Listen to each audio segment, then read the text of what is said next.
Le villageois et le serpent. Fable numéro 13 du livre 6e des fables de Jean de La Fontaine. Un enregistrement de Jean Lambert pour LibriVox.org. Le villageois et le serpent.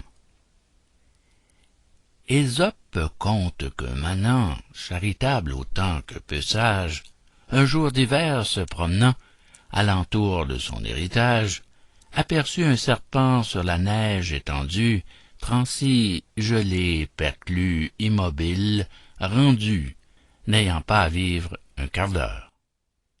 Le villageois le prend, l'emporte en sa demeure, et, sans considérer quel sera le loyer d'une action de ce mérite, il l'étend le long du foyer, le réchauffe, le ressuscite.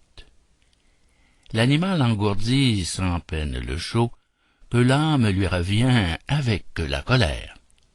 Il lève un peu la tête, et puis siffle aussitôt, puis fait un long repli, puis tâche à faire un saut contre son bienfaiteur, son sauveur et son père.